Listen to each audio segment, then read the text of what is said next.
Good morning students, आप कैसे हो। तो आज हम हिंदी की पाठ्य पुस्तक सारांश भाग 5 के पाठ नंबर 51 से बातचीत,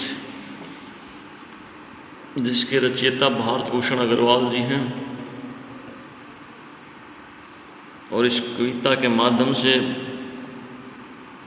कवि बताना चाहता है कि जीवन में सुख भोगने का अवसर उसी को मिलता है जिसने जिंदगी में दुख झेला हो। यहाँ प्रकृति के माध्यम से कवि बताना चाहता है कि सुख उसी के लिए है जिसने दुख देखा हो, और मानव से उसका कंपेयर करते हुए उसकी तुलना करता है और कहता है अगर मानव भी ऐसा करे तो भी सुख प्राप्त कर सकता है। और एक कविता के माध्यम से मानव जाति और प्रकृति का संवाद है। अब इसको आरंभ करते हैं। आज सवेरे जब वसंत आया, ऊपन में चुपके चुपके, कानों ही कानों मैंने उससे पूछा, मित्र पा गए तुम तो अपने यौवन का उल्लास दोबारा। कवि कहता है कि आज सुबह सुबह पतझड़ के बाद जब वसंत ऋतु का आरंभ हुआ तो वो बाग में चुपके चुपके आ गया। मैंने कानों ही कानों मैंने उससे पूछा, तो कवि ने प्रकृति से, पेड़ पौधों से पूछा, मित्र पा गए तुम तो अपने यौवन का उल्लास दोबारा।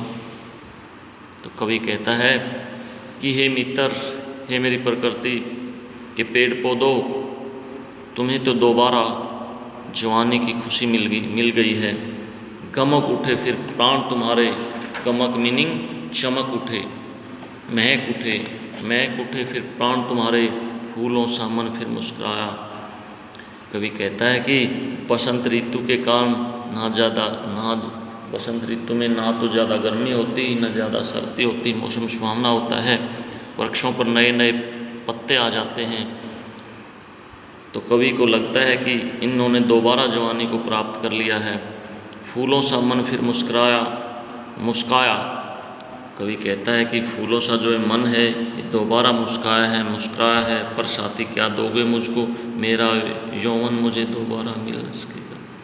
लेकिन साथी पेड़ों को संबोधित करते हुए कहता है कि जो मेरी जो जवानी है क्या दोगे मुझको, लेकिन इस खुशी के मौसम में आप मुझे क्या दोगे। मेरा तो जो जवानी है जो मेरी चली गई है ये तो दोबारा नहीं मिल सकती। क्या आप ये दे सकते हो। सरसों की उंगलियां हिलाकर संकेतों में वह यूं बोला मेरे भाई। फिर कवि प्रकृति की तरफ से लिखता है, पेड़ पौधे बोलते हैं, सरसों की उंगलियां हिलाकर संकेतों में वह यूं बोला मेरे भाई। पेड़ पौधे कवि को संबोधित करते हुए कहते हैं, उसको संकेतों की भाषा से, जो सरसों की हरी हरी जो कली हैं, वो आपको पता है कि सरसों की जो फसल है उसको क्या आ जाता है, फल आना स्टार्ट हो जाता है, पीली पीली। व्यर्थ प्रकृति के नियम की यों दो ने दुहाई, होड़ ने बांधो तुम यो मुझसे। ये व्यर्थ मीन बेकार में प्रकृति के नियमों की आप दुहाई मत दो, होड़ ने बांधो तुम यो मुझसे।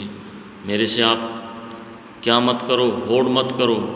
जब मेरे जीवन का पहला पहर झुलसता था लपटों में।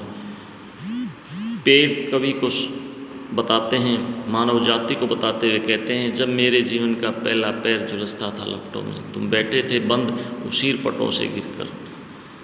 पेड़ पौधे मनुष्य जाति को संबोधित करते हुए कहते हैं कि जिस समय मेरे जीवन का पहला भाग आप कह सकते हैं झुलसता था, जलता था लपटों में, यानी बहुत गर्मी थी, उस समय आप कहाँ बैठे हुए थे, बंद उसीर पटों में।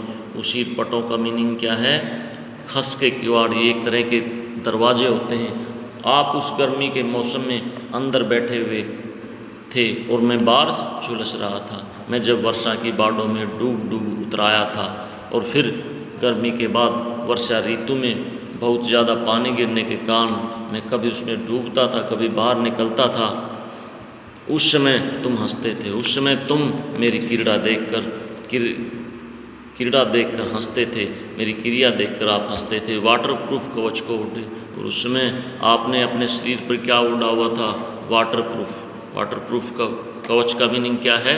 पानी से बचाने के लिए, जिसके अंदर पानी नहीं जाता। और शीत के पाले में जब गलकर मेरी देह जम गई और फिर आई सर्दी ऋतु, और सर्दी ऋतु में मेरी जो देह, जो मेरा शरीर था वो बिल्कुल जम गया था। तब बिजली के हीटर से तुम सेक रहे थे अपना तन मन। उस समय, जिस समय मैं ठंड में बिल्कुल ठिठुर रहा था, तुम क्या कर रहे थे? तुम बिजली के हीटर से अपने तन और मन को सेक रहे थे। जिसने झेला नहीं, खेल क्या उसने खेला? जिसने कुछ झेला ही नहीं ज़िंदगी में, उसने क्या खेल खेला? जो कष्टों से भागा, जो दुखों से भागा, दूर हो गया सहज जीवन के क्रम से। और जो कष्टों से भागा और दूर हो गया सहज जीवन के क्रम से, और जो जीवन में चलने वाली क्रियाएं हैं उनसे दूर होता चला गया, उसको दे क्या दान प्रकृति की है गतिमयता, तेज चाल।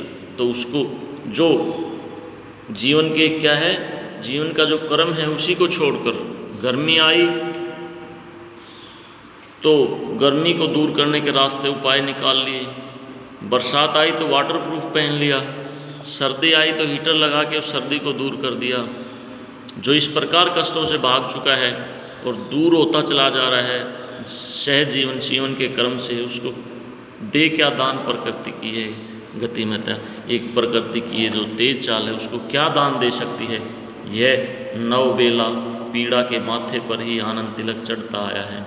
ये नवबेला पीड़ा जिसको दर्द होता है, उसी के माथे पर आनंद खुशी का तिलक लगता आया है। यानी जहाँ दुख है वहीं सुख है। मुझे देख कर आज तुम्हारा मन यदि सचमुच ललचाया है, यदि पेट संबोधित करते हुए मानव जाति को कहते हैं कि यदि सचमुच में आज तुम्हारा मन मुझे देखकर, मेरी जवानी को देखकर ललचाया है, तो कृत्रिम दीवारें तोड़ो। तो कहता है कि ये जो कृत्रिम दीवारें हैं इनको तोड़ो, बाहर आओ, खुलो, तपो, भीगो, गल जाओ, आंधी तूफान को सिर पर लेना सीखो, जीवन का हर दर्द सहेजो, स्वीकारो हर चोट समय की जितनी भी हलचल मचनी हो मत जाने दो, रस विष दोनों को गहरे में पच जाने दो, तभी तुम भी धरती का आशीष मिलेगा, तभी तुम्हारे प्राणों में यह प्लास का फूल खिलेगा।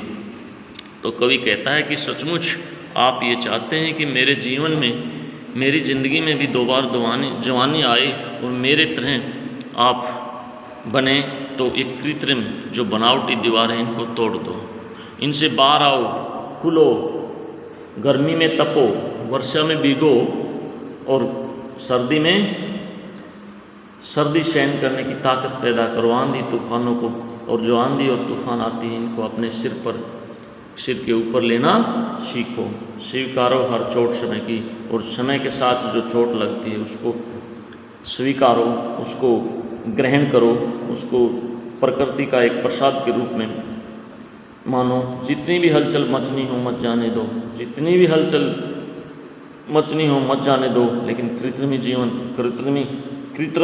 जीवन मत जियो, बनावटी ज़िंदगी मत जियो, रस विष दोनों को गहरे से पच जाने दो, रस को भी और विष को भी, दोनों को अपने शरीर में गहरे से पच जाने दो, अंदर तक इसको समाने दो, तभी तुम्हें भी धरती का आशीष मिलेगा।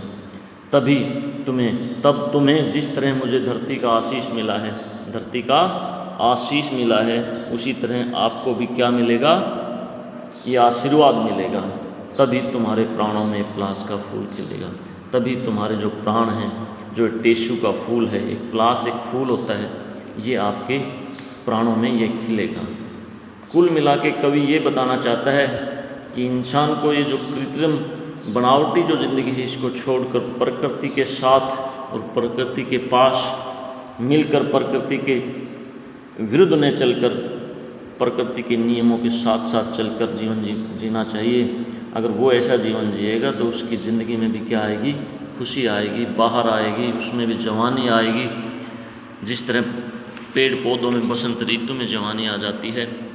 तो इस कविता के माध्यम से कवि यही बताना चाहता है कि हमें बनावटी ज़िंदगी नहीं जीनी चाहिए, हमें एसी वगैरह यूज नहीं करना चाहिए, हमें सिर्फ प्रकृति के साथ चलना चाहिए और समय के साथ हमें जो भी पीड़ा मिलती है उसको आनंद के साथ ग्रहण करना चाहिए, खुशी खुशी ग्रहण करना चाहिए। जिस तरह रात के बाद दिन है, उसी तरह दुख के बाद सुख है। तो इस कविता के माध्यम से कवि प्रकृति के प्रति अपना प्रेम को जाहिर करना चाहता है और मानव जाति को संबोधित करते हुए ये बताना चाहता है कि आपको प्रकृति के साथ खिलवाड़ नहीं करनी चाहिए। तो बच्चों, आपको भी प्रकृति के साथ खिलवाड़ नहीं करना चाहिए, सदा प्रकृति से प्रेम करना चाहिए, उनकी भांति जीवन यापन करना चाहिए। अगर उनकी भांति आप जीवन यापन करोगे तो ये धरती आपको भी आशीर्वाद देगी। आशीर्वाद क्या देगी? फल फूलने का आशीर्वाद देगी। धन्यवाद। Thank you. You can learn this, read this 1 or 2 times, underline the difficult word. कम से कम 20 डिफ़िकल्ट शब्दार्थ वर्ड मीनिंग आपको लिखने हैं और 2 page of writing. Thank you.